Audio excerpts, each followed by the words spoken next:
Good evening. We interrupt our scheduled programming with breaking news reports coming in from around the globe. That's right. From America to the Caribbean, from West Africa to Europe, people are awakening to the truth about who the true chosen people of the Bible are. Our field reporters have put together some recent testimonials from various individuals. The story may challenge your perspective. So I'm going to tell you what's going on in America right now, but most of y'all are not going to like this. We are literally in a let my people go moment. Moses versus Pharaoh. I'm talking about plagues and all. Because after 400 years of oppression and marginalization, the black community rose up in 2020 to demand justice from Pharaoh.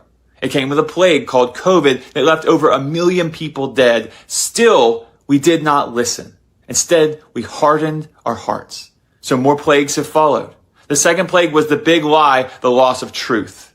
The third plague was January 6th, the loss of the rule of law. The fourth plague, the plague of tariffs, the loss of economic stability. And the fifth plague, the plague of ICE raids, the loss of human dignity and decency. Our economy is shrinking. Our global standing in the world is diminishing. Our rights are being eroded every single day. And it's going to get worse and worse and worse until we listen to the voice of the black community calling for justice. Let my people go. And remember, those people didn't go away empty-handed. The Bible says they plundered the Egyptians, asking for silver and gold. So don't forget, the wealth transfer is part of the deal. Might hurt some feelings, but guess what? The black people living in the Americas are the chosen people of God.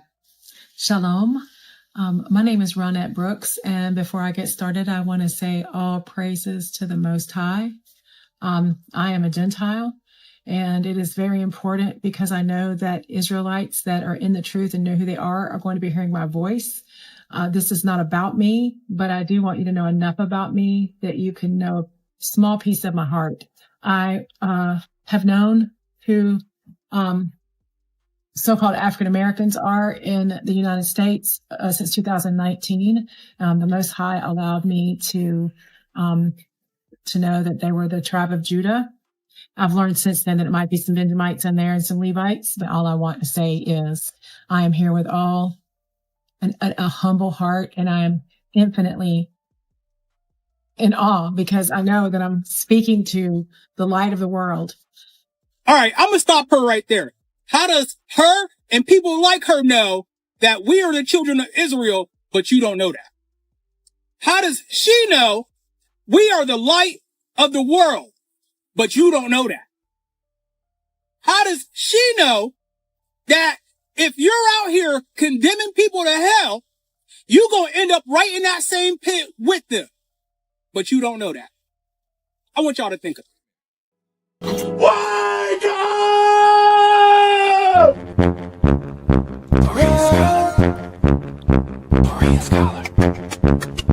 Berean Scholar. Waking up the people of the Most High. Got the knowledge to destroy the lies. DNA history, open eyes. Walk into the darkness and turn on the lights. Wake up, wake up, wake up, wake up, wake up, wake up, wake up, wake up, wake up.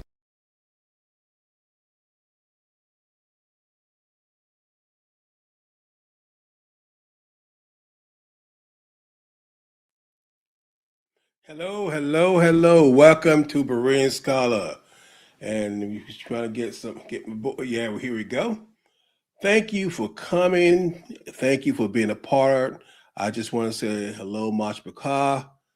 We are ready to get to another Berean Scholar episode. For those of you who are new, I hope that my great and wonderful moderators are welcoming you, and you understanding that we're here to lift up the name of the Most High and to educate as many people we can to the truth about who we are and what's happening these days in this last time.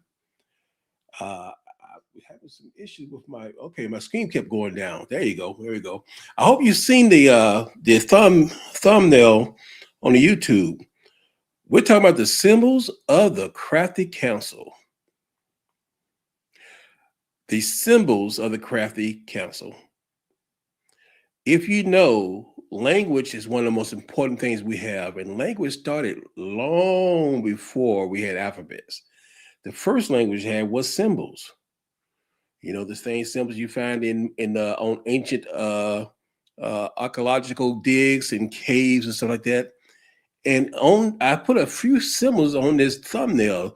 Hope you recognize. You see some company symbols, the symbols on your dollar bill. And we're going to talk about a lot of this tonight.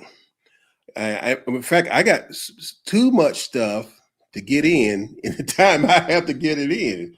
But hopefully we're going to talk about a lot of this stuff tonight, because we have a lot of these things around us. And it's all about that Crafty Council who ganging up or who are partnering up to make sure we never find out who we are, to make sure that we never wake up. And that's what we want to expose. So while we're doing that, let's welcome some people we have on it. I also want to welcome my daily repentance. Thank you for being here. And you know that my prayers are with you and your family for what's happening when you're going through. I know what's going on. I just asked everybody to pray for the family, that y'all will be with them and give them peace. We got Sandina. Thank you for being here. Thank you for being here. Brother James, thank you for being a part of our live tonight. Always glad to have you here. Sister Georgetta, thank you for being here. Missed you on yesterday. Hope you had a great day. Let's see what we got. Brother Elliot. I think I said Ellis. I think I said that right. If I didn't get it right, forgive me. Thank you for being here. Brother Robert, good to see you, brother. I still use your term you give me, because we don't use those holidays. I still use the term that you gave me, brother. And we got Elder from California. I just found out I will be out there in a year and a half. My daughter just told me that to be her graduating. She'll be graduating from her college that she's out there in California. So I'll be out there in a year and a half. So thank you for being here. So maybe we can get a chance to get up together too. Sister Hadassah, thank you for being here. And for many others, if I didn't get to all of, pardon me. I think I have one more. I said, Brother Ivan, thank you for being here. And let's get on to this message. I think I have a guest in the back office. Meanwhile, I'm going to get started with this short video while I bring my guest on.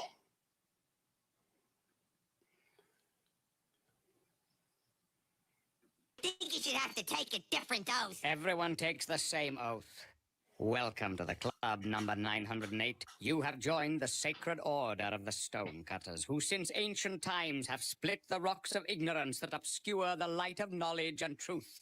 The biggest, most that little skit from The Simpsons is a parody of what's the truth behind some of these crafty councils. The rock splitters, they said they use that skit, but we know who they're talking about. This started way back, guys, while I was reading some material. It caused me to go and do some other research and other thinking, because I don't know if you know, I am sort of, I'm not like some of my friends. I'm sort of a geek myself. I like some of the comics and all that stuff. And I was listening to one of the programs, and they mentioned something that caught my attention. I'm gonna play a small clip right here. About our deal. Once cast, a spell can never be changed. This world you made will always be broken. Just like you. If you don't know, this is a clip from WandaVision of Marvel Comics. And you notice she said a witch is fighting another witch. And she said, once cast, a spell can never be broken. This world is broken, just like the person cast the spell. But here's the point where she tricked her to get her in that first space.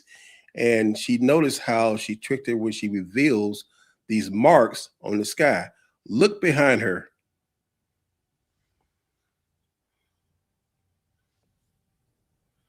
You see that mark behind her back? Listen closely.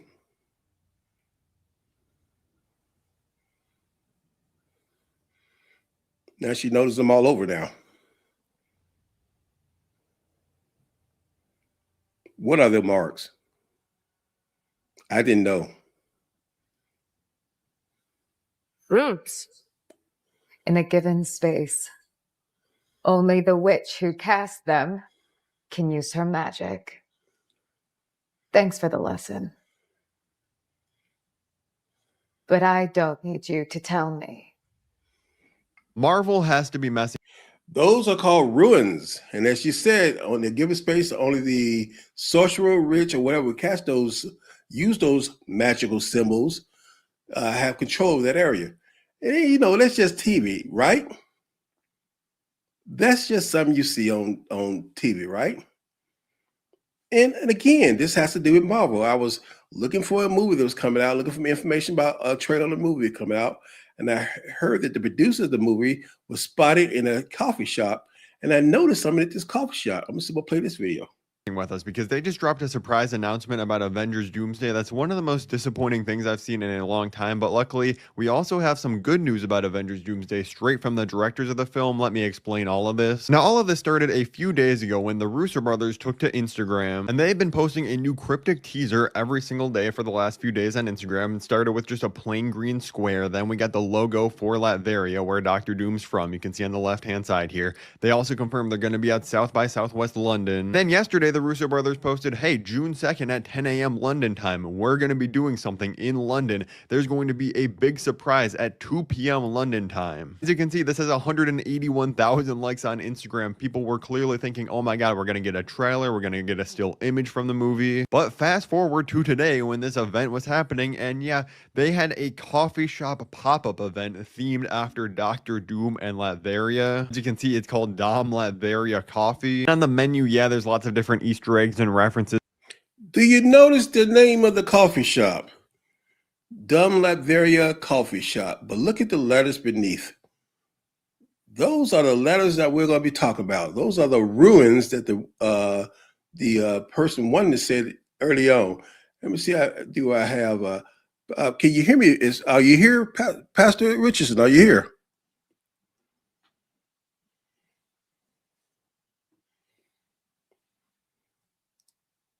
Are you with us, Pastor Richardson? Yeah, can you hear me? Yeah, I can hear you now. I can hear you now. And I know you're not a big as a geek like I am, so you wouldn't know anything about this Marvel Comics stuff, right?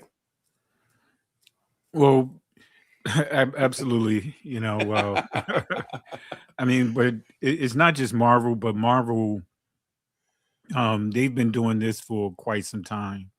A lot of symbolism. Yes. You'll see this all through Marvel, like just what you share with that wasn't WandaVision. That was the what was that one? You had WandaVision. The first was The Simpsons, and then was WandaVision, and there's many more shows that you can see a lot of these things in there.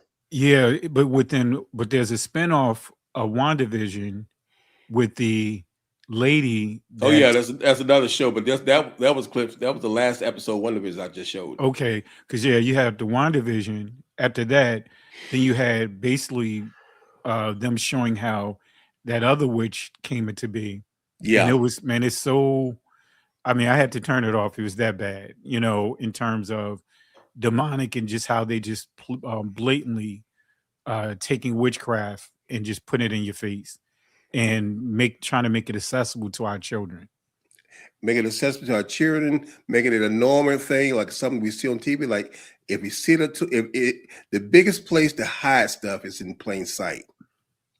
So you see it every day on movies, in comics, on logos. We're going to talk about today. It's all around us, and these are symbols and words that mean something. Absolutely. So I'm gonna show a clip about that tells a little bit more about what these ruins are, and I want you to give us. We'll comment on the back end of them. Okay. Gotcha. All right, guys. Let's get into exactly what are these things. What are these things we're talking about? Make sure I got the right video up. Yeah, here we go. Let's talk about what they are. Surprise that was coming at 9 a.m. Eastern time, our time, 2 p.m. London time. Open. Odin, the All-Father of Norse mythology, once impaled his own heart with the mighty Gungnir spear and hung from the world tree Yggdrasil for 9 days and nights. He did all that to gain knowledge of the ancient Norse runic letters and the magic and wisdom held within them. Fortunately, we don't need to go through such extremes today, at least not to learn about the more common and famous Nordic runes. Granted, there is still a lot that has been lost to history, but even that's better tackled through archaeology rather than Odin's methods. So what do we actually know about the old runes of the Norse and Germanic people? For starters, we know that they didn't use them quite like other cultures use their letters. Instead, the Norse people believed that their runic symbols had a metaphysical nature and contained within them magical wisdom. They represented not just sounds and words, but virtues, cosmic constants, and deep mysteries. So instead of writing their runes on parchment or animal leather, the Norse people carved them on stone, wood, and bone, hence the crude and sharp shapes of most Nordic runes. And instead of utilizing them for trade and communication, they used them to mark the graves of heroes, to honor their ancestors, or to predict the future. As time passed, the Nordic and Germanic people started using their runes for more practical purposes, just like the other cultures around them did. The rapid rise of trade during the Viking Age between the 8th and 11th centuries saw the Nordic people spread and use their runes all across the continent and beyond. They used to trade with any culture they encountered, not just pillage and steal as Hollywood movies would have us believe. With that evolution of Norse people's culture, so did their runic alphabet evolve as well. That's why most historians today recognize two distinct runic alphabets, or futharks, as they are called, the Elder Futhark and the Younger Futhark. Both are named that way after the first 6 letters F, U, Th, A, R, and K. Let's take a look at both. The Elder Futhark is comprised of 24 runes, or at least that's how many archaeologists and historians have managed to find. This is the Bluetooth logo, and it has a deep connection to the past. The logo is not just some cryptic-looking bee. It's actually the combination of 2 runes into a bind rune. Now, these runes are the initials of Harald Bluetooth, the Nordic Viking king who Bluetooth is named after. Bluetooth was originally just a code name for the short-range radio technology while it was being developed. The creators of the tech actually wanted to call it radio wire, or PAN, which stands for Personal Area Networking. Thankfully, neither of these names could be trademarked in time for the product's launch, so they kept the name Bluetooth.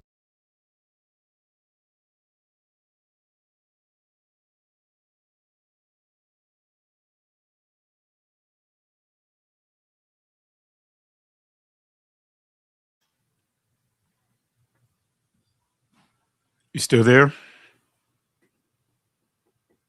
I'm sorry, I'm talking to myself right here, running. I have myself on mute.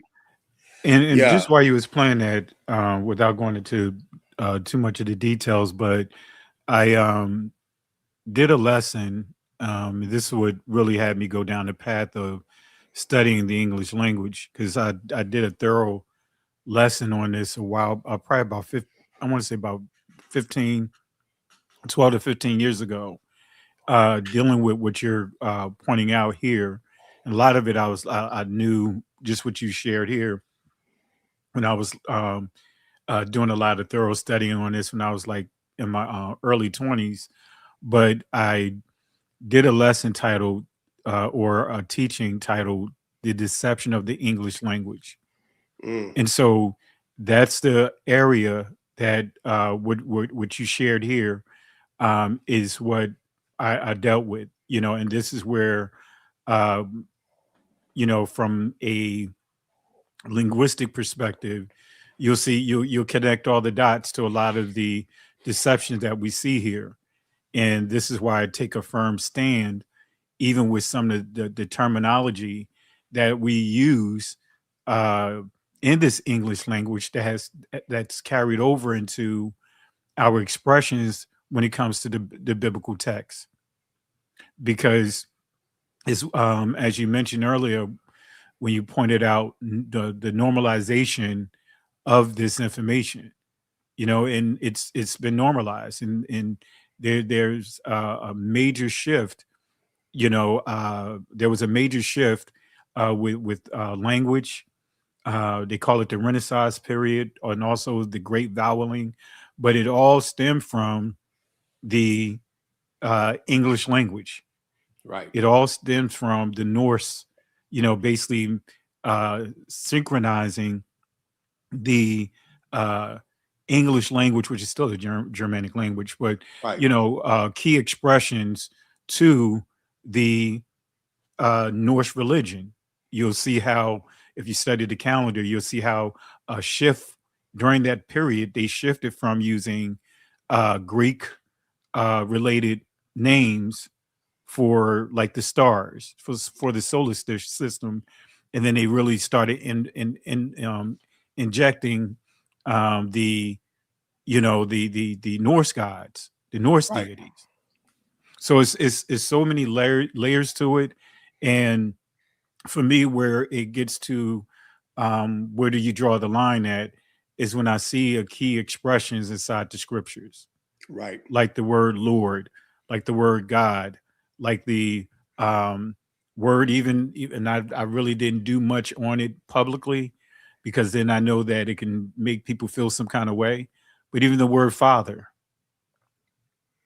you know, and if you go back and play the video, that you'll see the word Father. You know what I mean?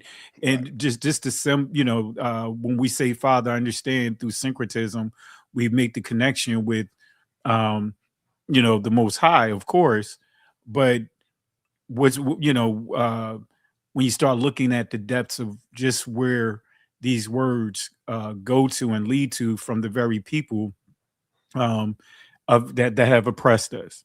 You know what I mean? And I'll just leave it at that. But there's so many layers, and without letting the cat out the bag, but it's prophecies on this Yes. that we've never, uh, through Christianity and Catholicism, never even thought would even be inside the scriptures. There are prophecies in the scriptures that literally says that this was going to happen, that Yah's people was going to be subjected to these languages.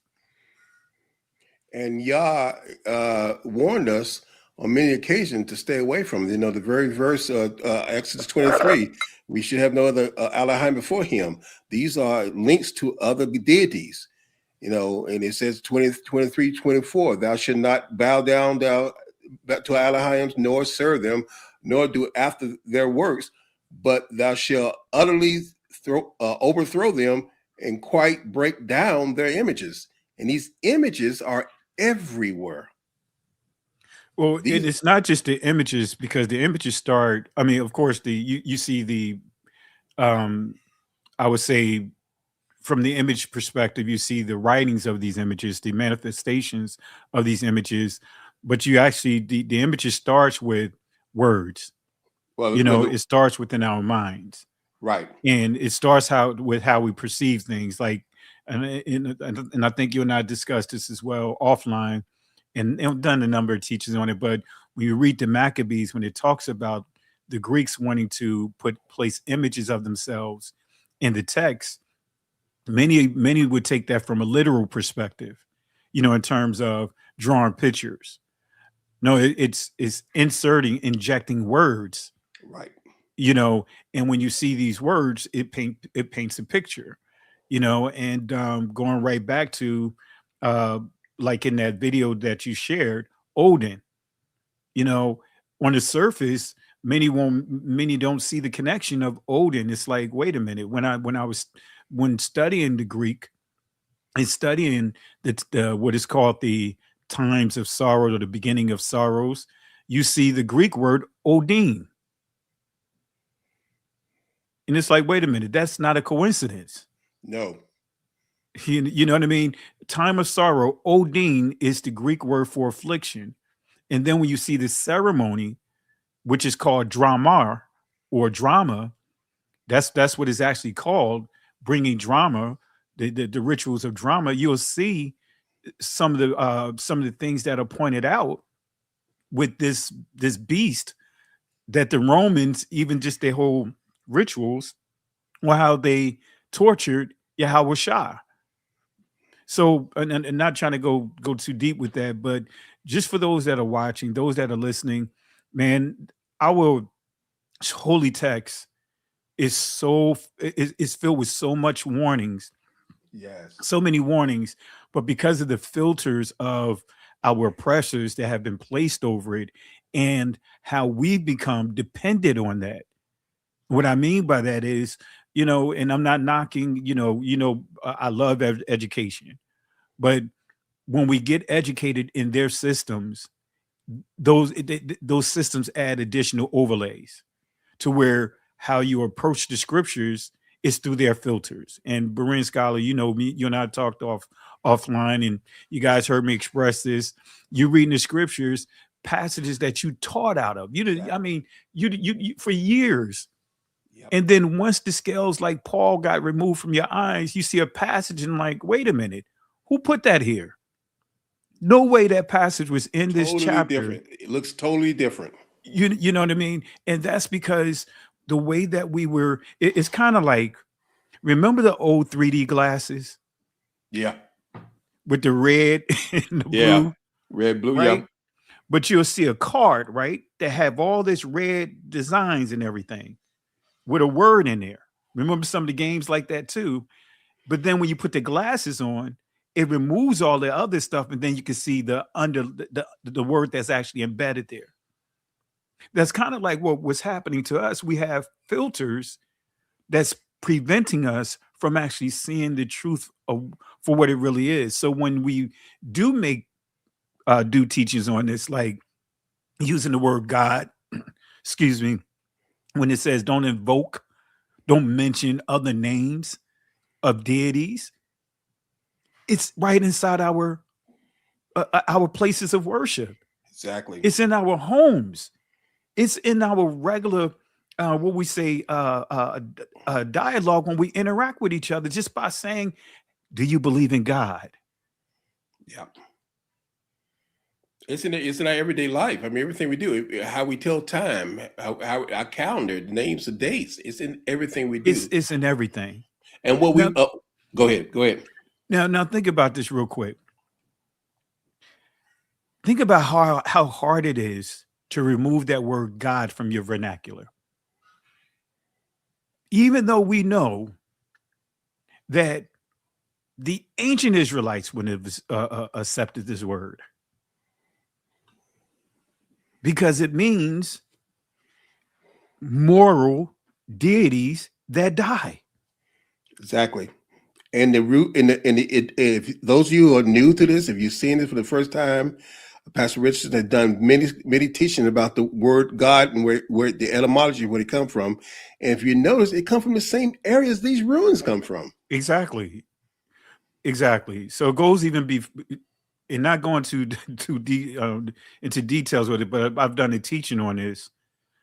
When you start understanding the ruins and you start getting into the runic, right, the letters, when you start peeling the banana off of the word gotter, and now we get to the word God spell, which we've been taught, many push this narrative or notion that it means good stories or good spells, or really good stories, which that's the furthest thing from the truth. You grew up in the church like I have, and many of you guys have. When you, especially if you came up in the Baptist church, you never heard the word gospel. You always heard good news. That word gospel has been pushed for the past 25 to 30 years, really has been pushed. But when you start understanding gospel, they try to tell you that the word gospel is a natural mistake, right? And because people take it like God spell when actually it was supposed to be good spell, right? The phonology sounds similar, Gouda and all of that, but they try to tell you that was just an innocent mistake. Well, was it, or really? And so when you start understanding, and when you start understanding this, you have what is called the Proto-Indo-European tree of languages, right? And you have 4 trunks on there. And for me, I didn't go the normal path like many would normally go with proving that we the people of the book. For me, I followed languages. Right. And I've been doing that for almost 20 years, following languages, right? And that's the thing that really fascinated me, because I'm a former developer, I'm a former hacker. I mean, you already know you guys already know my steez. I don't do a lot of talking about it, but yeah, coding was my specialty. Cracking coding, figuring out different programming languages. So with that, when you start understanding that from that angle, and you start seeing how everything around us is basically a hack, right? It's taking us to that Proto-Indo-European school of thought that's dominating religious systems, that's dominating our court systems, that's dominating everything around us. And now, as going back to your point that you use, normalization, you see the normalizing of it, because the key is the Roman Catholic Church, through syncretism, helped push this normalcy. And so now when you say, I believe in God, you really don't understand the ramifications of that. When you say, what's the other one that you hear a lot? I just had it off the top of my head. But anyway, but just that alone, just God. That is, it's hard to get people weaned off of that word God. And the blueprint behind this Crafty Council is to put those words in it, because they know the true meaning, we don't. So we're saying things with our lips. And just like the scripture I got from Exodus 34, and the first part was saying that, so take heed that thyself, lest thou make a covenant with the inhabitants of the lands with thou goeth. We're in a different land right now. We're not in the land we belong to. And we're being submitted to religions and ways and culture and languages we don't know. And the last part of it is that because they know that our Elohim is jealous. His name is jealous. And we should have no other before him. So we're saying something that we're trying to worship him with, but we're using another deity's name. And I just want to add to one point that you said, as far as they know that he's jealous, really, they don't care. Oh, See, no. I'll say they don't care. Go ahead, my brother. You're right. You're right. They don't care. That's their objective, to make us do that. And think about this. This is not their original culture. So therefore, they're not going to have the sense of urgency to protect it like we have when it's our culture. So you're not going to see harm far as those that's on the outside looking in, so to speak, like these other nations. Like when you start getting into Constantine and all those guys, it didn't seem like a big deal when it's saying, okay, we're going to fuse some of the Roman way of doing things with the Israelite way of doing things, and also really packaging that word Christian and all this other. It's just so many layers to it. So they're not going to see a sense of urgency in protecting it when they didn't originally buy the car. You know what I'm saying? Exactly. If I go out and I buy a car, you know what I mean? My approach is going to be different than someone that I'm allowing to drive my car. I'm letting them borrow my car for a moment. It's two different things. Even many of us, if you have, you treat a rental car different than you treat your car. That's the same thing. These people don't care, right? Because in their minds, they created their own culture. Well, should I say religion? Because when you really understand what religion is of today, the word, it really got redefined that in itself. You take someone's culture, right? Their culture, but then you change it to make it conducive to you. Now you create a religion. That religion is based on how you want to interpret someone else's culture. So now what's the first things that they come in? Just like every major dynasty that or conqueror that take over another land. The first thing they do is they go into their places of worship. And they begin to tear down every mention of other deities. But the difference is when we get to the Greco-Romans, right? When we start getting into the 2nd and 3rd century, they didn't do that. Instead, they said, you know what? We see that statue over there of Apollos. We're going to call it, let's just say, Barnabas. You see that statue over there, Mercurius. You know what? We're going to call that Paul. That's what you see this syncretism right there. Right. And that's the issue when it comes to this language, because of the way that we are right now, the way that we've been dumbed down. When we get into this language side of it, we think that it's no big deal. No, the Most High is not tacky like that. He's not. I mean, God means God. Oh, he's not tacky like that. Nah, y'all just going way overboard with it. You know, he makes it clear what his name is. That's right. That's right. But we saying, oh, well, you know what? He's not tacky like that. He don't care if you purposely mess up his name, or you as a matter of fact, you're not even just messing up his name. People are taking titles and making titles become his name. And like you said, this is not by accident. It's not by chance. This is intentional attack against his people. Absolutely. And so when you start thinking about these symbols, right? Every organization has a symbol. If we start with fraternities, sororities, these secret societies, I'm not going to break down the 4 groups of them and all that. Well, I'm gonna get into it right here. I got a video to get into it. Okay. Do you want me to pause right here? Yeah. Let me get to before I get into it. I'm going to say thank you for Sandina. Thank you for your gift. Thank you for being a part of this. I'll just thank you for being part of our family. That you're always there, always sharing, always hyping, always reposting. Please, thank you for being a part of it. And for those others and everybody else, thank you for being here. Let's, like Pastor Richards is saying, let's talk about these symbols that you see. This language that this Crafty Council has placed all around you, so you'll be aware that you can locate and see who they are. The older corporate logos utilize these symbols with hidden meaning, with esoteric meaning for those who are looking to see them.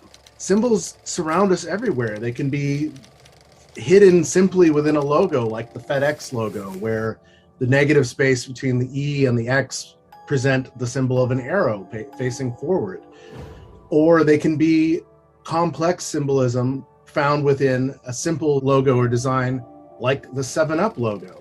And for those who can actually see this symbol, like Manly P. Hall was saying, you realize that it represents the 7 chakras bubbling up from the root chakra, which is always depicted as a red circular shape. And so this is the red circle of the 7-Up logo. And then you get into the esoteric knowledge of the chakra points, and your crown chakra, which represents the pineal gland, is also symbolic of the lotus flower, which is what it's often depicted as. And as we know, the lotus grows out of the water and can also contain a lot of dimethyltryptamine or DMT, which is also constructed and built in your pineal gland in your own mind. And so the 7-Up logo, to those with eyes to see it, actually has such a deeper meaning than just a bubbly drink that we like from day to day.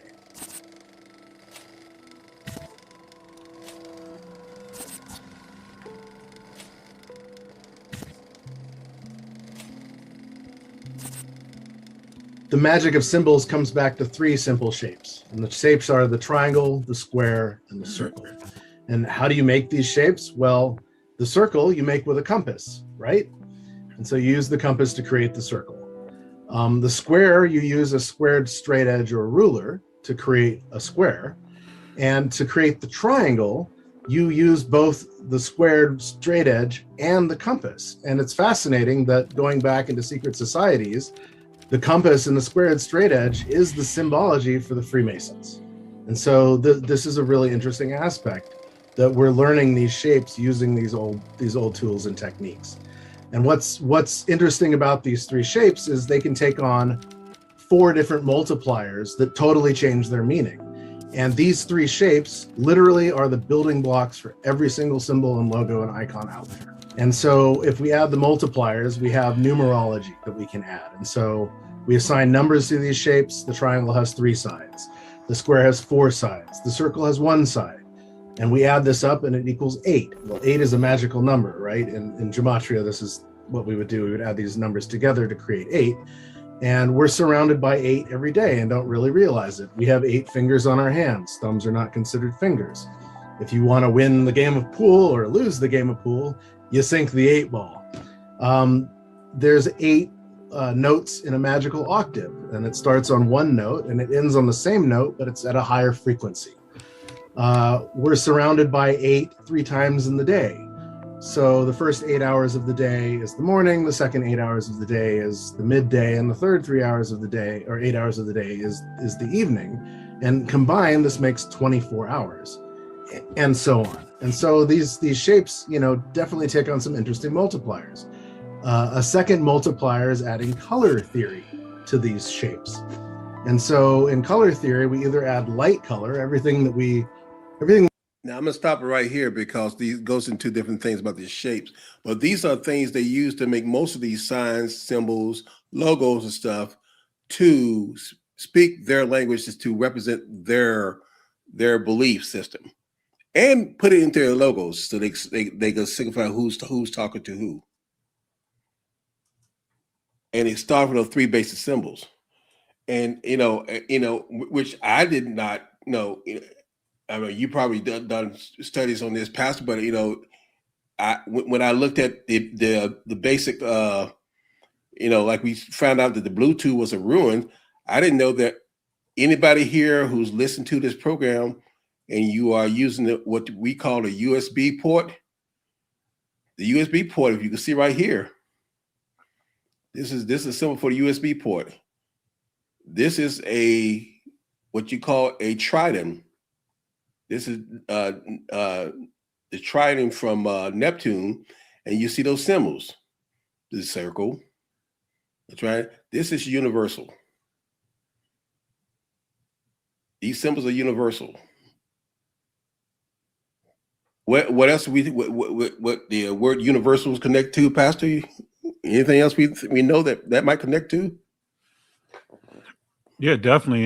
Connect to Catholicism. Thank you. Universal is synonymous with Catholic, and then when you look at that universe, the word universe itself is uni plus verse, and uni is the Etruscan deity, right? The Etruscans is the Romans before the Romans, so to speak, and the Greeks before the Greeks, and so this is where you get the origin of the so-called Trinity, the Capitoline Triad or triple goddess. So, but yeah, that's where you get uni plus verse means the doctrine of uni, and that's the Roman Catholics. Whenever you say Catholic, that's what universal or universalism. All of that stems from that. And it's about everybody see these things, but we don't know the meaning. But there are people who do it intentionally; they know the meaning.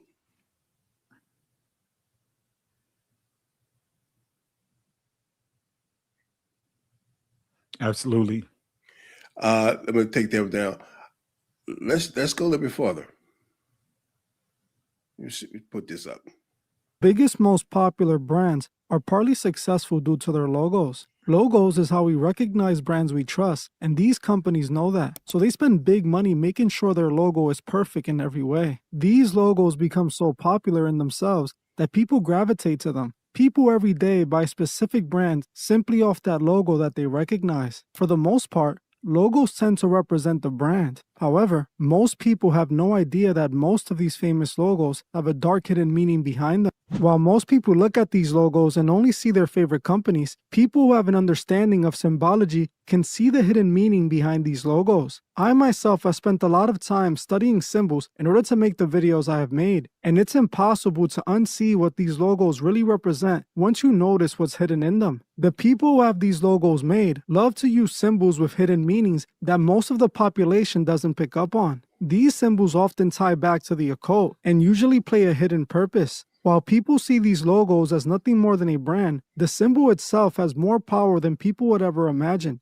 Remember, those who own these massive brands are usually men who who are all a part of the same secret club. These men hide their secret alliances to their club by incorporating their symbols into their logos. In today's episode, we will be going through some of the most famous brand logos and revealing the hidden meaning behind them. Some of these secret meanings are pretty obvious, but others are more complex and completely hidden that most people would have never picked up on. We are going to start with one of the most popular logos of them all, the Apple logo. Apple is one of the biggest companies in the world right now, worth trillions of dollars. Apple has become one of the most recognizable brands in the world, and that's heavily in part due to their simple logo of a bitten apple. I know you have all seen this Apple logo, it's everywhere. Most of you have it stamped on the back of your phone right now. As most people in the US use iPhones, it's the most popular choice. This bitten apple logo has become so famous worldwide that people have even gotten it tattooed. But have you ever wondered why Apple even called themselves Apple or chose a bitten apple as their logo?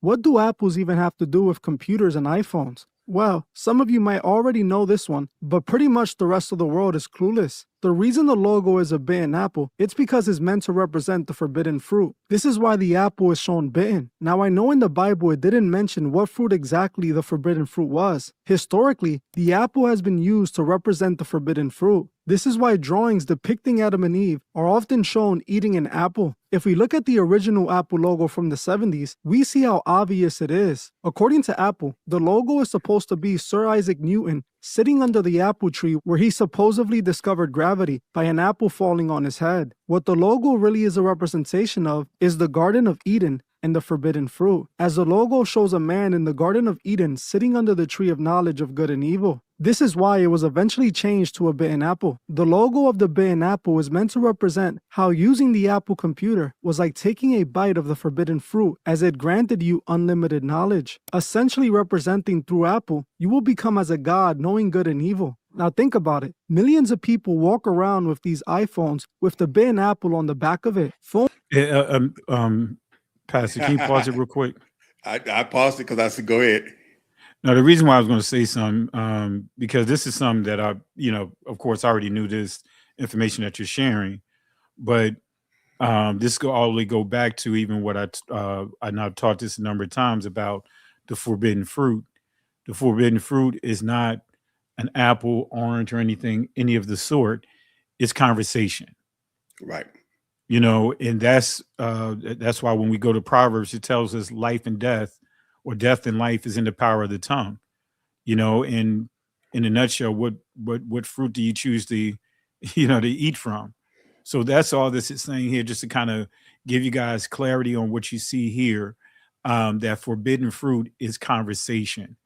Unfortunately, we get caught up in the symbolism, right? Trying to figure out the minor stuff, like, hey, is it an apple? Is it an orange? Is it a peach? No, it's conversation. Conversations that can affect our well-being. And what do we see happening on social media? Think about what's happening all around us. Conversations that would normally be kept in certain spaces are now in your face, out in the public. Conversations things that you would normally won't even have outside your household, people are having that outside their homes. Everything has become an open book. And this is why you see the data centers. If you really want to close down the data centers, guess what? Stop sharing your data. Stop making a public, making the public access to you of your everyday life. That's the data centers. The reason why these data centers are there is because people continuously show and reveal their personal data to the public, and they're making money off your personal data that you should keep in your homes. Yep. It's a valuable commodity that they sell to other companies. And that's what it is. All it is just data, your personal data. And the more they keep creating these different spaces, the more they continue to take your personal data and put it out there. And Christ made it clear how we should protect our personal data by saying, don't cast your pearls before swines. But we continue to cast our pearls before swines by what?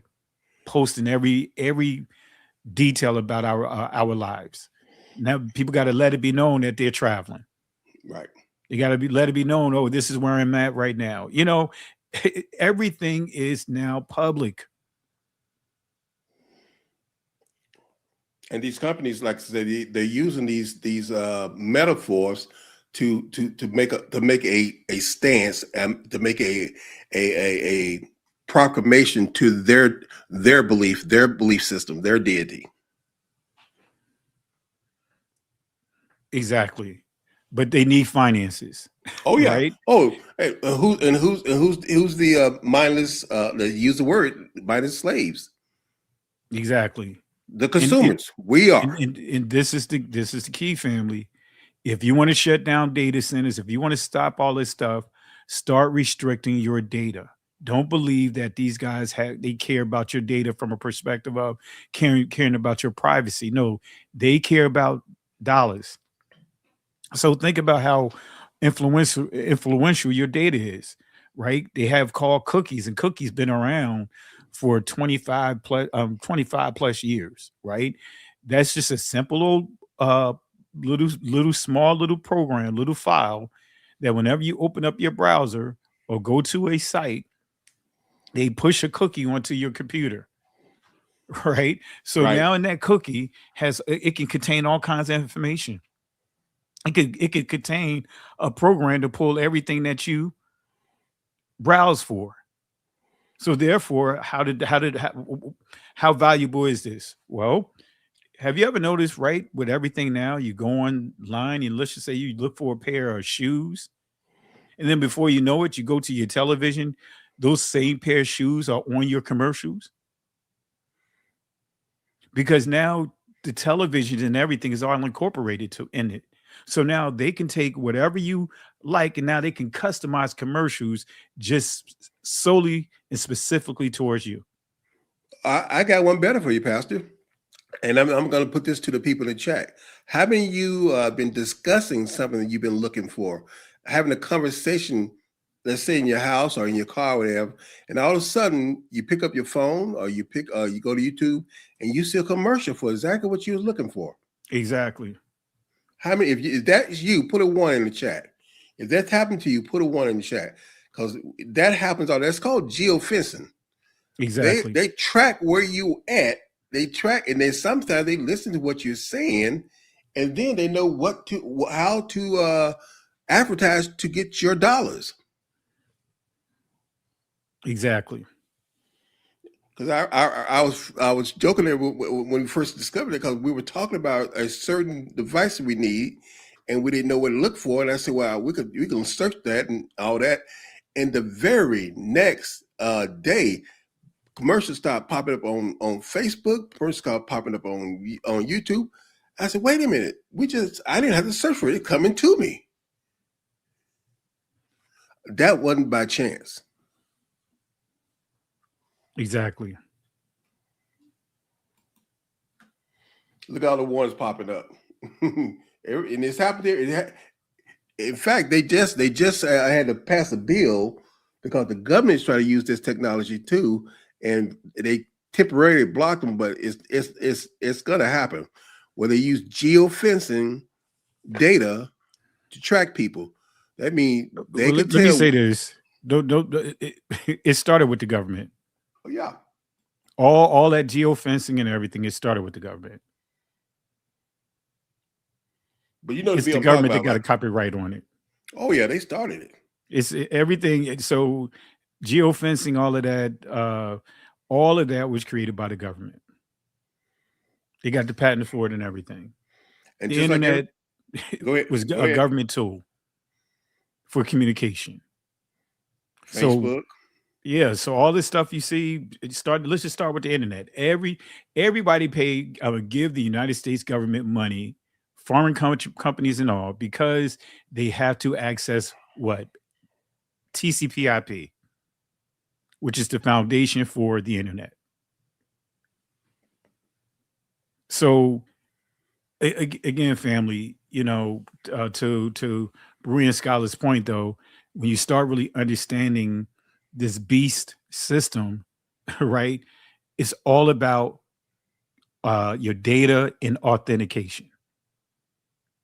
Who are you allowing your data to go into the hands of, and now allowing them to be in charge of authentication? And also, in some of the reason why I'm showing some of these symbols, because we need to realize it's nobody. This crafty council is composed of a lot of powerful people who are all around us, and they're in most of our lives all the time. We don't know it. Yeah, like for example, the symbol that you had up there for Starbucks. That's Shakti. It's going to get to it. It's in the video. It's going to go to all of them and tell exactly. Yeah, because I've dealt with that. Like I said, when I was younger, in my 20s, I literally was into all of that stuff. Going into like the symbolisms that you see, for example, on your dish detergent. The Procter and Gamble and all that other stuff. Yep. I did all of that when I was like in my early 20s. Literally, my wife would say I was knee deep into all of that stuff. And it's still prevalent is, because now they're taking it and continue to, with any form of technology, they're advancing it. Right.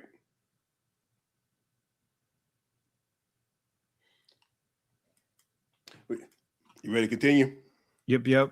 All right.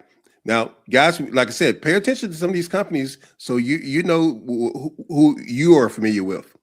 That contain all the knowledge of the universe. Now, I bet you can never look at the logo the same again. The next logo we're going to be talking about is the Nike logo. Nike or Nike, whatever you choose to call them, is one of the most popular sports brands in the world. Just like Apple, Nike also has one of the most popular logos in the world, the iconic check symbol. Most people have this symbol on their sneakers and their clothes every single day. Now, just like with Apple, a check doesn't really represent Nike's clothing brand. So why is their logo a check? And is it even a check? Nike actually calls the symbol a swoosh, and they claim it represents the wing of the Greek goddess Nike, symbolizing speed, movement, power, and motivation. So Nike is actually named after this Greek goddess. The Nike goddess is equivalent in Egyptian mythology to the Egyptian war god Neith. This all ties back to the elite's love for ancient religions that have been favored by occultists. And I had to say this because I just got to do a study on that. The Nike goddess Neith, the Egyptian goddess, goes all the way back to the Babylonian. So it all goes back to Genesis 11. Well, in that symbol that they had up there, that's Maya. Thank you. Maya just making is it clear, family. Maya is a Samaritan deity. You're right. Well, actually, it's both. It's Egyptian deity as well. Right. So the question is like, which one had it first? That's always the argument. But even though both of them have that deity, but I'm just correcting this guy right here, because even though he's giving some great information for the people that's watching, some of the things that he's mentioned has some errors in it. All right. So, but the point that he made about Nike and the origins of it, you'll see a group of people that worship Nike. They're called the Nicolaites, right? And their name means the destruction of people. You see that they're mentioned twice in Revelation chapter 2. I was going to ask that question for the chat. So now, who can tell me what chapter to talk about that? You gave him the answer. I'm sorry, man. That's all right. But like I said, you're right. You're right. This is stuff I've been touching on for so long. It's just like in my regular conversation, like we're talking like regular conversation. But we've seen that name and read about the Nicolization and read about how in Revelation he despised them, but we didn't know. Okay, what are you talking about? What was going on? Exactly. Because in Christianity they don't teach you what he was talking about. Is what exactly what they were doing wrong? So they was pushing tree worship. Thank you. Like I said, we as a people have been addicted to trees. You know what I mean? The Christmas tree and all the way now to smoking trees. So there's always a tree worship somewhere in addiction within our heritage when you look at Judges the multiple times. But going all the way back to Exodus, as you highlighted, you see the groves there. That's tree worship. So you'll see groves is all through Exodus. You'll see through Deuteronomy. You'll see it through Numbers. the issues with the groves. You'll see deities like what's his name? Man, I can't think of the name now. Solomon was addicted to, and you'll see that is from the Moabites. I can't think of it now, but this is where you get the worship with the palm tree and all that other stuff. All of that is tree worship, stemming from these symbols that is being shared right now. You got me thinking now. Yeah, I had to pull up my lesson because I haven't touched on it in a long time. We'll come back to it then. I'm gonna just continue. Occultists perform ceremonies to these ancient gods, which is interesting considering most of the elite who own these companies are a part of a secret society like the Freemasons. Did you know that when you put on your Nike sneakers, you were wearing a symbol meant to honor a pagan deity? Most likely not. The next logo we're going to be talking about is the one that belongs to one of the most popular coffee shops in the world, Starbucks. Millions of people all over the US go to Starbucks every single day to get their favorite cup of coffee. This has made the Starbucks logo one of the most known logos in the world. The current logo depicts what looks like a woman smiling with a star over her head. Pretty innocent, right? Well, no, as this logo has been changed over the years to hide what it really represents. This is the original Starbucks logo, and it depicts a two-tailed siren. A siren, for those who don't know, is a creature from Greek mythology that lured sailors with their singing and beautiful appearances and then devoured them. According to Starbucks, the idea behind the logo was that it was believed that sirens lured sailors with their beautiful voices to a shipwreck off the coast. Drawing on this as inspiration, the founders wanted to give off the idea that Starbucks seduces coffee lovers into their coffee shops.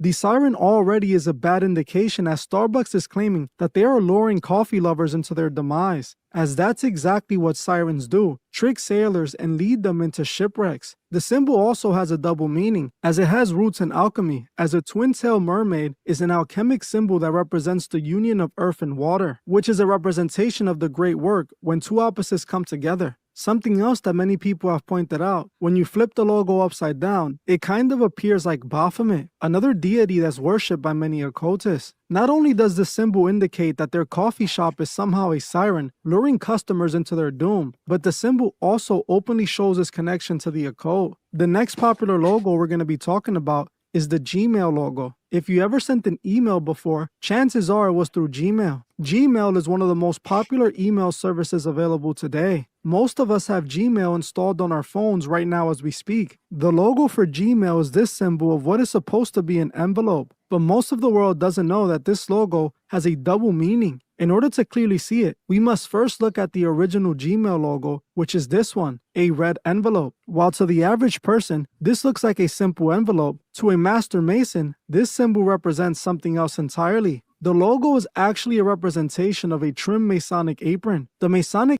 And the fact you run that theme will run through most of these logos. If I skim through it, most of these logos, the pyramid, let me go back. From the all-seeing eye on AOL. Everybody know what AOL. You still got your AOL, don't you, Pastor? Quite honestly, I never had AOL because of what I know. Quite honestly, I never had them because of, I said, I was really you were big aware of the into knowing information. stuff. Yeah. But most people started off when the internet got popular. That was the first one. The You Got Mail, AOL stuff. And that logo, it goes back to pyramid, all seeing eye, CBN, CBS. And this one, the LG. The LG is a one eye. That's a one eye. That's a face with one eye. But it's supposed to be an L and a G, but it's a face with one eye. And then you have a lot of things that deal with Saturn rings. All these are part of Saturn rings.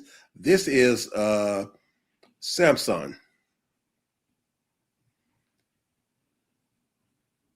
And then you have the logos that have other signs like the Walt Disney. The 666. The 666. You can see them right here. The red 6, the 6 right there, and the 6 on the tail. And Walt Disney has a special club in their thing called the 33 Club. It's on the campus of Walt Disney. There's a from the pitch. Nabisco, the sign in the middle, at the top corner, where you see, it's this sign. With this is a I forgot the name of the cross, iron cross, but it's a cultic symbol. And Monsters Drink, you've seen that, right? The Hebrew, not really say Hebrew, the modern day script language, the sixth letter, the 666, comes out to make the logo for Monster Drink. And the funny thing, pause right there. Go ahead. I don't want to interrupt your thought. The funny thing is, in a lot of these cultist symbols, there's a lot of these modern day Hebrew symbols in them. I got about 4 more, but you'll see those. You'll see a Hebrew, modern Hebrew symbol in the symbol in the logo. Is that by chance? Now go ahead. I know you got something to say. Go ahead and say it. Well, that's the point I was going to make, is that what you see there, that's not the ancient letter, right? The ancient letters that I don't even call it Hebrew, but it's the Syriac Aramaic letters. Can you? Oh, I'm sorry. So that's stop on it. There we go. Right. So, family, when you start really going peeling the layers off, right, that entire Syriac language, right, their letters have phallic worship embedded in it. Like at the top where you see the Aleph, right, it's a snake wrapped around a phallus. And that's another symbol you'll see. That's another logo you'll see in other places. Yeah. And then and so and you also see the connection with that with Hinduism as far as the Ligam Yani, right? And some of you guys that may have watched Star Wars, and you may have seen the Millennium Falcon, right? The shape of it, or you can see that same symbol or shape at Vatican City. You also see, of course, the square and the compass, but you'll see the Yani. So this right here, in the Israeli language, because I don't call it Hebrew, but in that Israeli writing, you'll see this letter.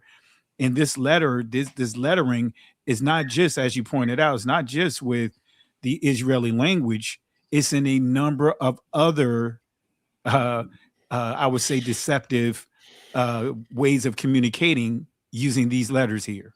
Right. So that right there is supposed to be, in the Israeli language, it's the Va. Right. And the very next letter after that, you see the Zayin, right? And the Zayin, well, let me stop right there. I'll go ahead and let you go ahead and finish that right there. Because I can go right through it, because I have, I've touched on some of this, even with dealing with a key diphthong that many can't let go of. And that's Uwa, Yahuwah. If only I knew somebody who knew more about this language, who can teach people. Yeah, I wish I knew. But see, the thing about it is, because we don't know, our people perish for the lack of knowledge. But now it's not because we didn't have it. Now we rejected it because we do know. And this is what we put out. We put it out so you can know what you're seeing, guys. You know the knowledge that you're able to identify these people. You can put these entities. Oh, that's part of that Crafty Council. They are part of that Crafty Council. I mean, we know who, and just like Pastor Richard said, it's everywhere. It's even in what we do. It's in our texts. It's in our places of worship that we came out of. If you look at I could bring up a picture of the Pope and stuff in his formal attire, and you see a lot of symbols on him, a lot of cultic symbols on him. That's just that. After that, we can go to Islam and all that other places too, and the other group with the small hats. Anything else, Pastor? No, you go ahead, my brother.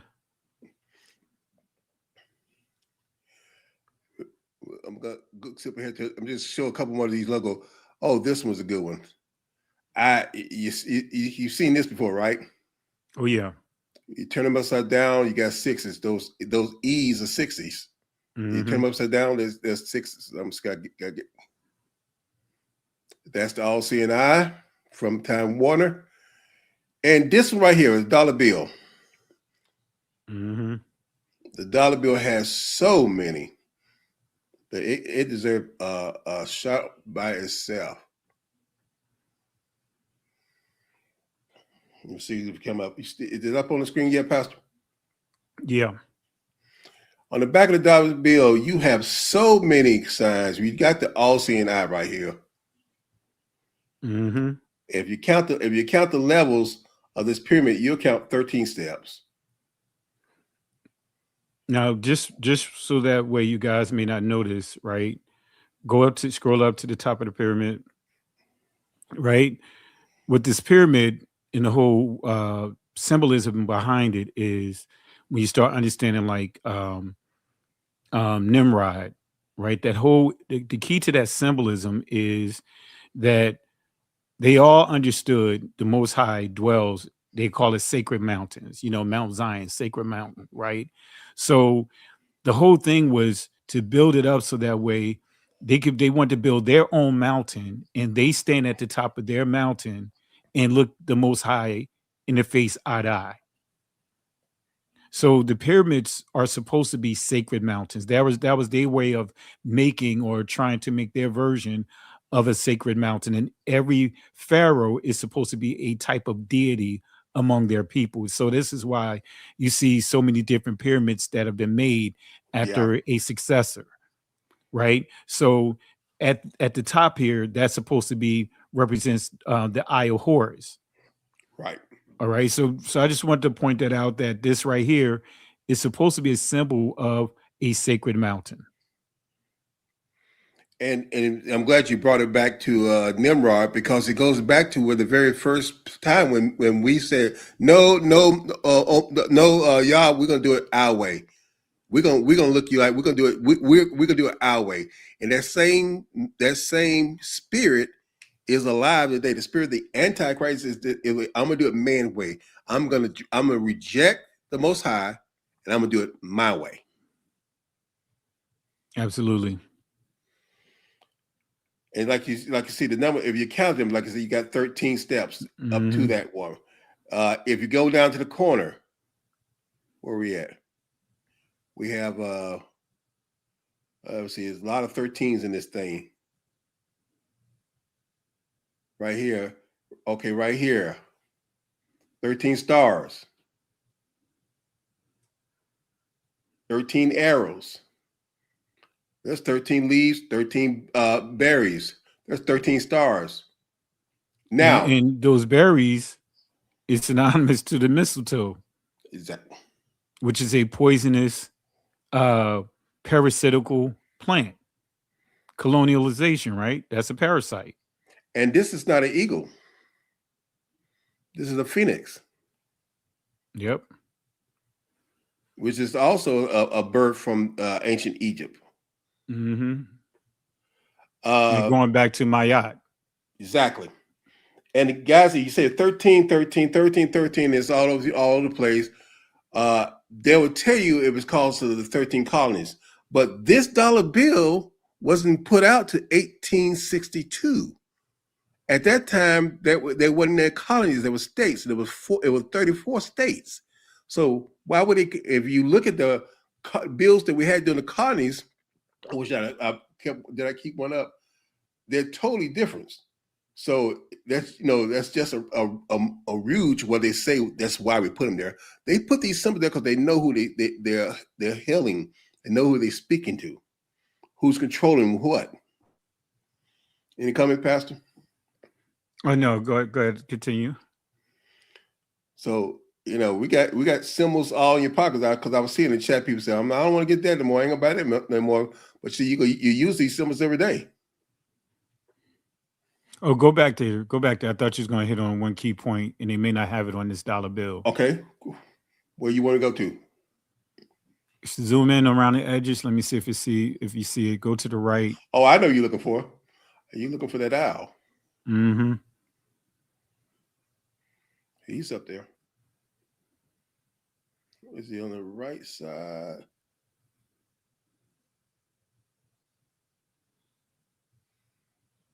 He might be.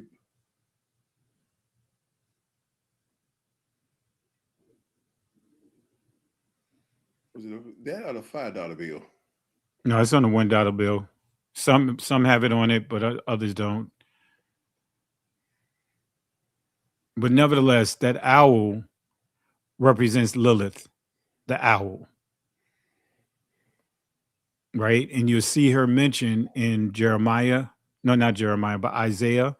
But you know, that owl, right? You also see an image of Lilith by way of the Statue of Liberty. You start getting into the solstice and all that other stuff. It's in the front. Yeah, right by the It's in the front right here. It's in the front. It's right here. But I don't think that one had it on the initial image that you were showing because it's not on every dollar bill. Well, I was showing the back, but it's in the front. Okay, but yeah. So, but these symbols are everywhere, everywhere. Now, see, these symbols that we're showing are lesser known logos we know about, but like here's that owl again. I'm gonna let that play. The Mazda logo. Now, this is the first item on our list that's actually related to a car company, an automobile industry, which is Mazda. Now, the Mazda symbolism shows us the owl. And I've mentioned many times on this channel that the owl represents the secret knowledge that the puppet masters have.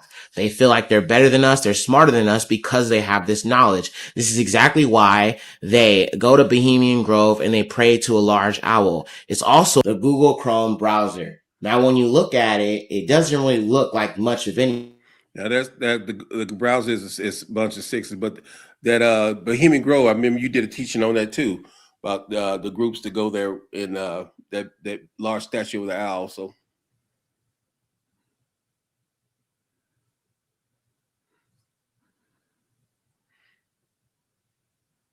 Are you there, Pastor? Yeah. Okay. Yeah, the Bohemian Grove group, a group of influential people, high-powered people in this country that meets. So it's out in California, right? Yeah. Yep. Actually, right near the Redwood Forest. Yeah. They have, like, from what I understand, over 2,000 acres. And they do sacred rituals out there, and that owl is their logo. And it says, like, he also said, I don't know if I passed by, but people like what's his name that had the beef with Kendrick Lamar,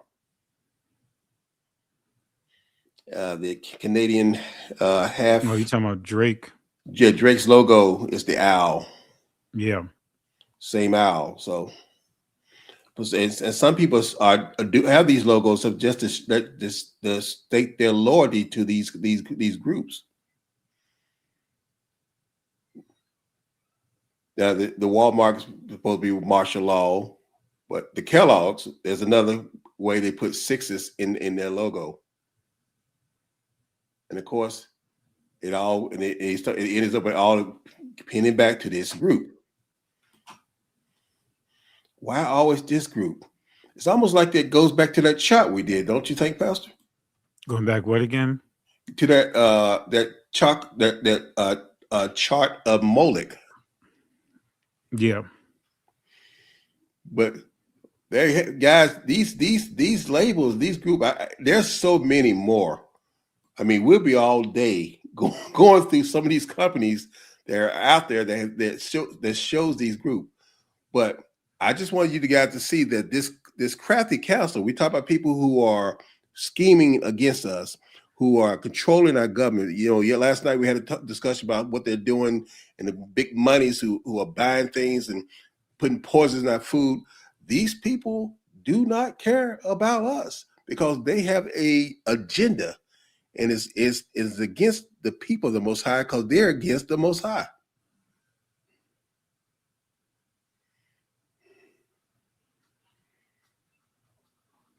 Oh, Baal Peor. That's what I was thinking of. Baal Peor. Yeah, it just hit me just now. As far as the tree. Baal Peor. I had a chart. And you can see some of the deities that these companies worship and stuff. But you can trace them all back to the original Baalism. To Genesis 11. Absolutely. And I'm sharing the screen because if you don't mind, I want to share a couple of things just in sync with what you were pointing out. I want to get to it. Oh, yeah. Take you to this key slide here, right? Because like I said, I've been teaching on this for quite some time. And remember this right here. I'm going to take it right here. We are reminded not to envy the ways of our oppressors. And they have strategically put things in place to make us so that way we're envious of them. From, like you said, think about it, cell phone.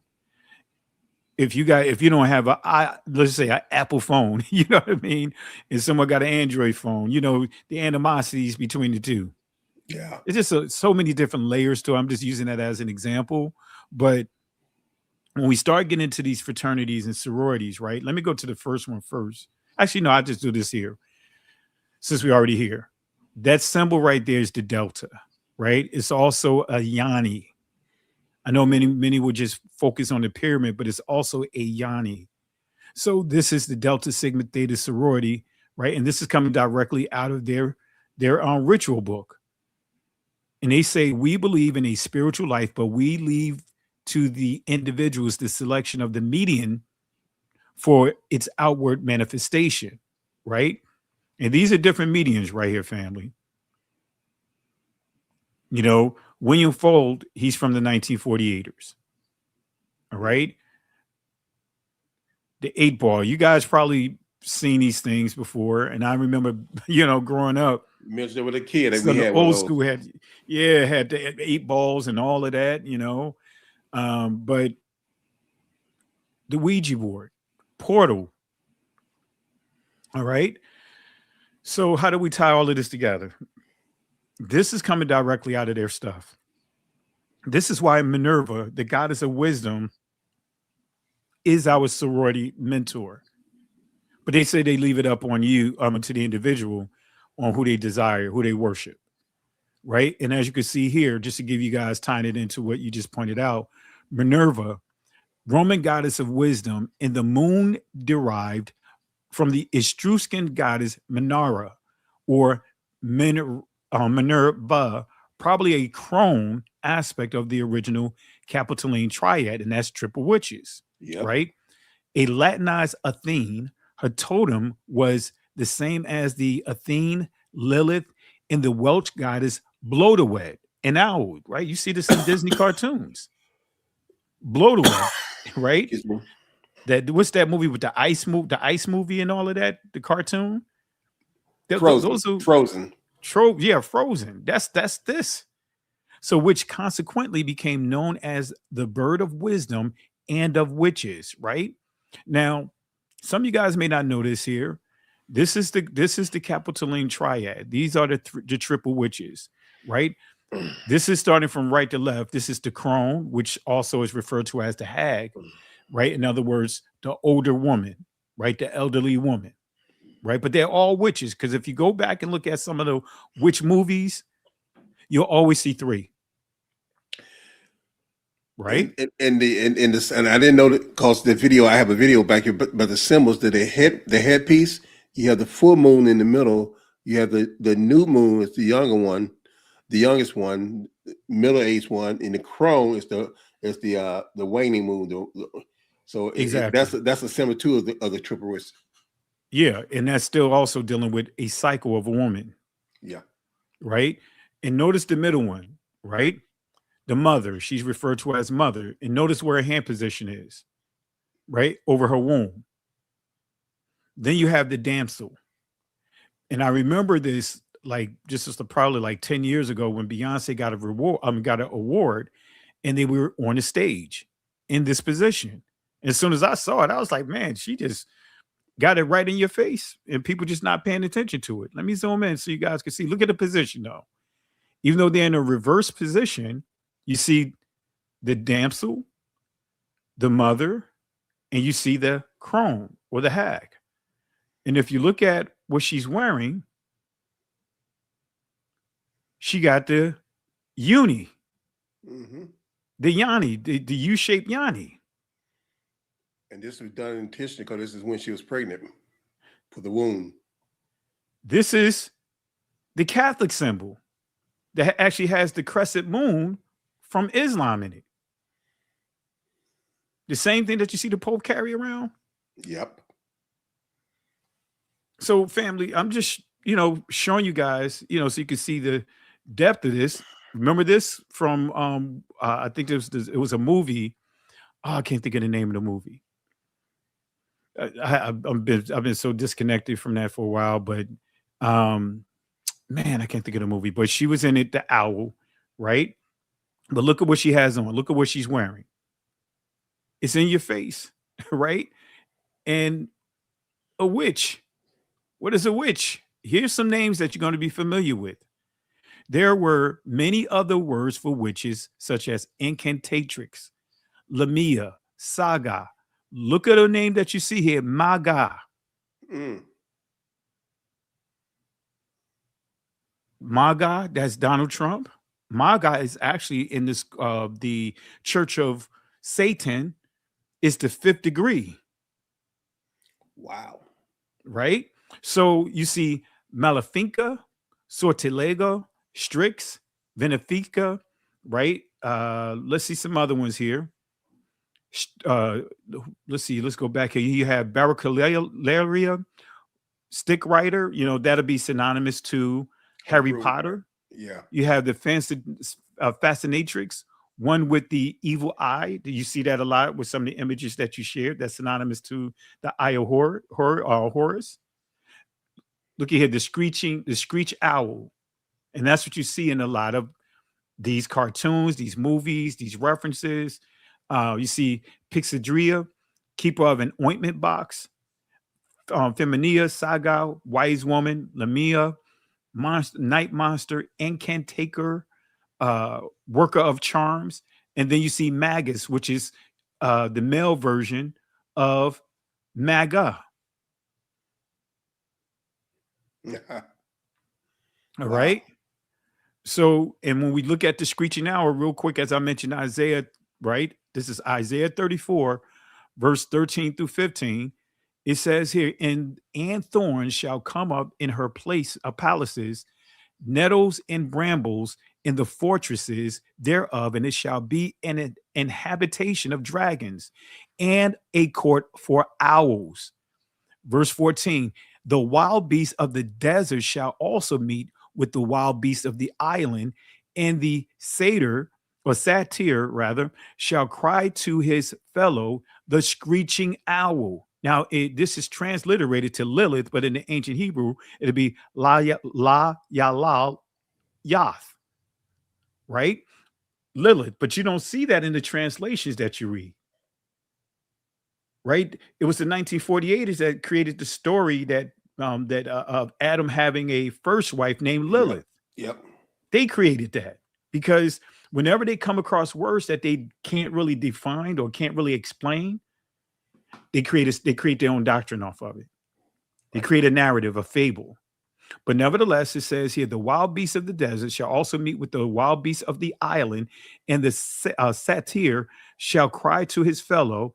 The screech owl also shall rest there, in other words, Lilith, and find herself a place of rest, right? And we see Lilith, again, screeching owl. Look at this. This is the definition of it, right? A night specter, a screech owl, Lilith, the name of a female goddess known as a night demon, who haunts desolate places of Edom. Going back here real quick. What was the other thing I was going to share? Let me see here. Oops.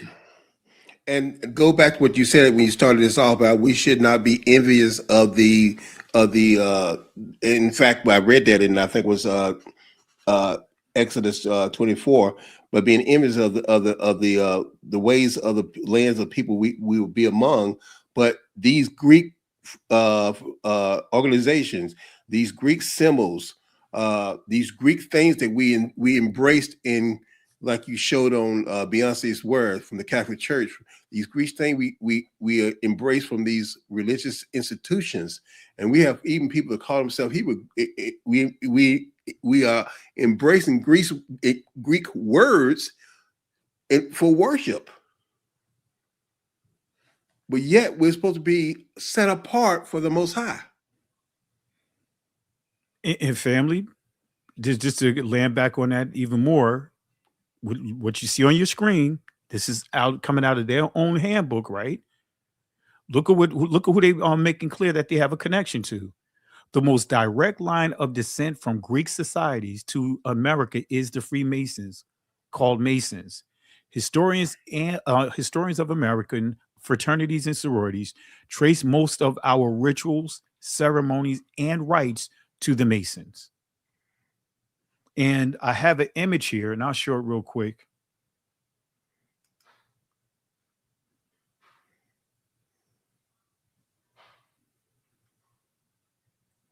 Where is it?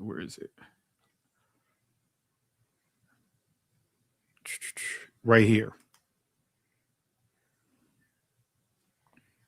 Right, just so you guys can see the connection in this, as Maria and Scarlet laid out earlier. These are different fraternities and sororities within our community. You have the Eastern Stars, right? These colors are not just, just there for decorations. And you see what this word, this word that is spelled out on this hexagram or whatever, or not a hexagram. This would be what? Anyway, so you see it says fatal, Fatal.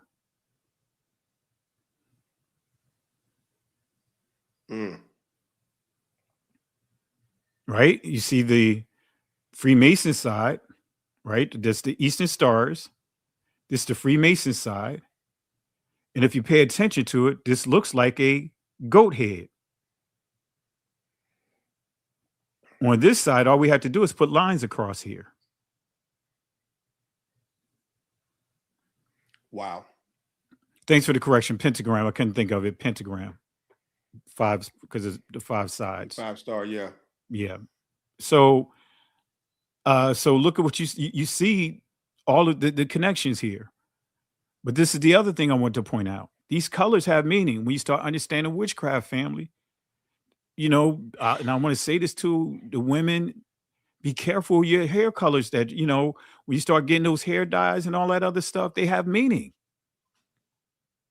Yellow, right? Air, green, earth, water, blue, fire, red, and white, spirit.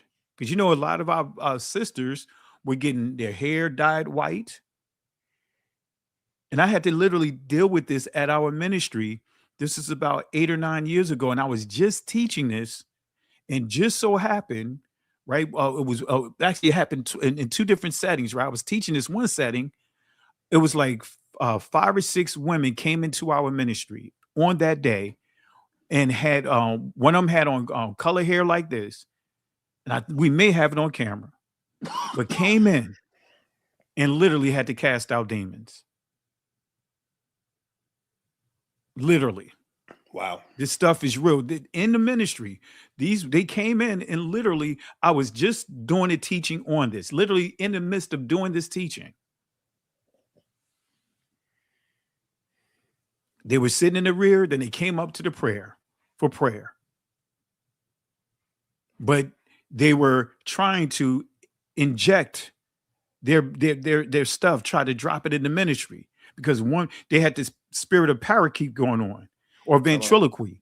One to be speaking, and the other one speak, basically parroting off of one another. Had to shut all that down and cast out those demons. Wow. My wife would tell you, people in the ministry would tell you what some of the things that we had to do. I just don't talk about it, and I don't believe in putting stuff like that on social media. You probably notice when we do our prayer call, not prayer call, but our altar call, I turn off the cameras. But Pastor, that's one of the things that we don't understand as believers, as especially at the called out ones, that these people, while we were in these institutions, these people who are parties of these institutions submit themselves to these entities and they don't even know it. They're a part of these. They're praying to these things, and they're bringing those spirits with them when they come into they leave the Divine Nine. They come right into the church. And many churches have people who are over them who are part of this. So, and think about this. This is the judicial system right here, the Fraternal Order of the Police. It's all around this, family. It's everywhere. And the point that I was going to make about using these logos from these different companies, when you sign up to, let's just say, be part of their organization or you interview for it, what you're doing is you're using your life as collateral so that way you can get the benefits of their logo, their shield. These are some of the governmental agencies. Every governmental agency has a shield.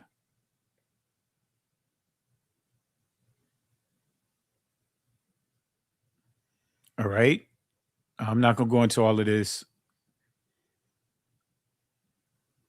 There's symbolism, there's meaning behind this. All of it. All of it. All right. So I just wanted to just share a couple of things from here, just to tie into what you were pointing out, the seriousness. And since we mentioned Lilith, you know what I mean? I just want to bring that out, the imagery of that. So like I said, family, this stuff is real. It's nothing to be played with. And matter of fact, I'll show it real quick. It was the other thing. Remember I mentioned about the Delta, right? The Ligum Yani and all of that. Let me see here. I may have to bring up the other slide. If not, I could show it here. Oh, here it is. For example, the Millennium Falcon, right? But let me show you something here. Now, family, we're grown, we're adults, right? This is Beyonce forming a female reproductive organ on stage and being birthed out of it. I just X'd it out because I want to make sure we don't disrespect anyone, right? This is from one of her performances. Wow. You see, I had to X it out, right? Right. This is Star Wars, the Millennium Falcon, and this is a Ligum Yani. Ligum represents the male reproductive organ, which is in the center. And of course, what's around it is called the Yani. All right. You see it in a lot of imagery, images of when you look at buildings and, like in India, you'll see a lot of this here because the tops of their buildings is purposely made to look like a woman's breast. And in some of them, you'll see this Yani in between. So this is the Yani, and this is the Ligum right here.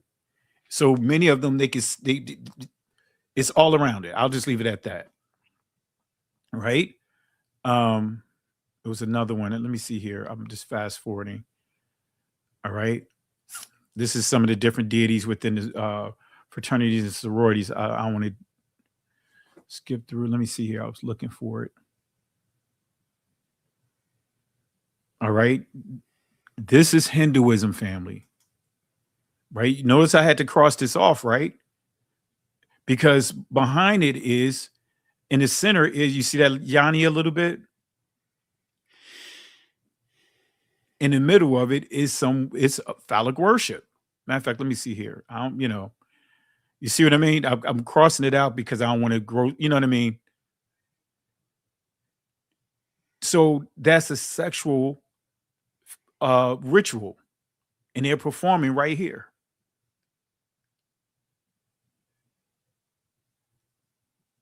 All right. So dealing with Kali, right? One last thing I want to show you here for those that are not familiar with Shakti, because ultimately the symbol of Procter and Gamble stems from Shakti.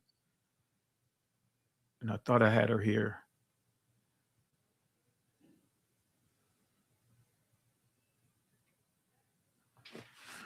Let me see here. Let me just go to my other. I got a other presentation here.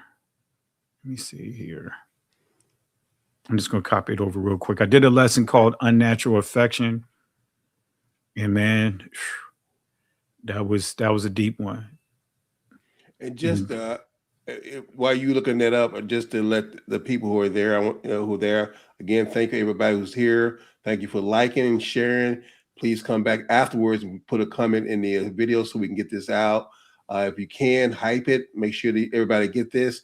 This symmetry, these letters, these runes, these magical signets they put up. There's so much more we could have went into. Different charms that people wear on them. We didn't get that far in this but these things that people you see every time, and people think they're doing things that are worshiping the Most High, but no, they're not. They're bowing down to other entities. So we need to know and be wise of this. Yeah, absolutely. And family, I'm just going to show this one last image, and we'll just leave it at that. But I just want to just show you guys here. Let me see here. Come on now. Because go ahead, my brother. I was just a Daily Pin put this in the chat about Earth, Wind, and Fire. Yeah. And I did a whole lesson regarding Earth, Wind, and Fire. Right, and you could and I used 1 Kings 19. All right, let's see here. All right, this is Shakti. This is where that symbol ultimately comes from. And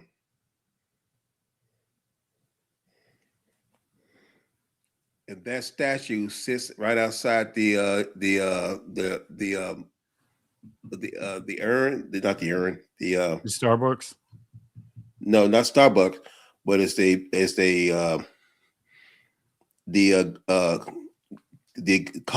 glider that they're trying to reproduce the matter. Oh yeah, I know what you're talking about. The 17. The CERN. Yeah, the CERN. Yeah. That statue, life-size statue, full statue, that symbol sits outside of it.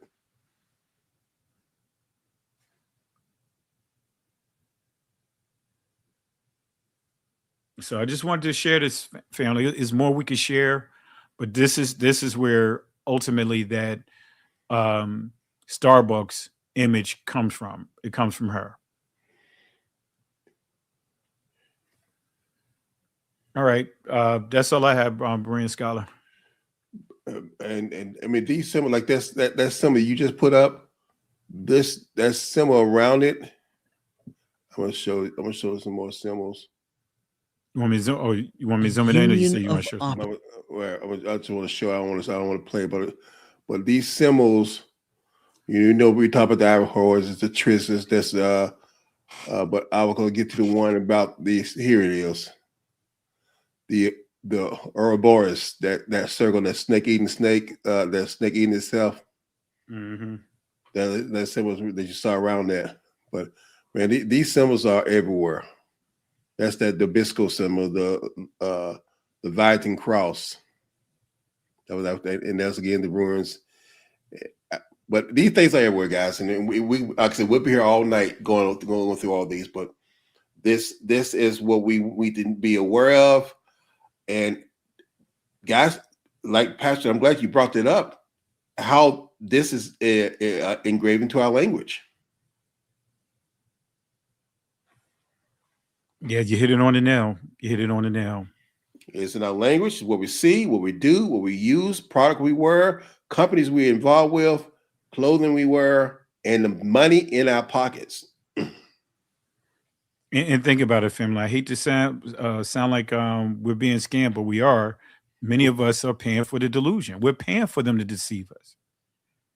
Like I said, they don't have, they don't gain their wealth just by happenstance. They gain it through our data that we should be protecting, data we should make it a point not to give away, but we're voluntarily giving it away. Look, Facebook, right. If you go back and look at their disclaimers, you're saying that whatever things you upload on Facebook, images and all, belongs to them, and they can use it for tests. Right. I'm upset that I didn't know what I know now years ago. But now that I know better, I do better. Yeah. And see, this is stuff even with our daughters, man, they're not big on social media because, of course they have accounts, but they draw their lines because I mentioned to them. And I remember I did my first lesson I did about social media and all that stuff. It was probably about 16, 17 years ago at a conference. And I made it clear. I said, hey, it's already in the books that, and at this time, this is like back in I want to say 20, probably 04 or 05. And I taught saying that in 20 years, by the time my kids get to 18 and 20, at that time, that they're going to have a record numbers of people changing their names. Yep. Because of identity, doing things, not protecting their data that they should. So now they have to go get name changes and all of that to start new. And I was warning people about the internet profile that was being developed 20 years ago.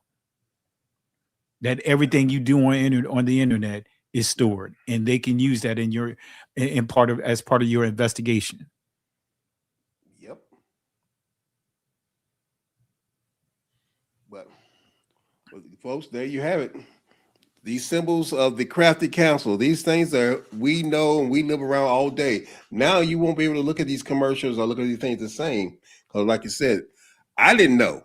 A lot of these things I didn't know.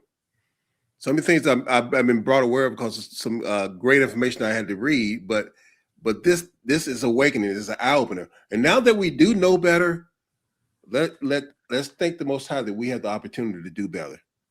So we can walk in oneness with the Most High. But Pastor Richard, thank you for being a part of this. Anything you want to say before we close out?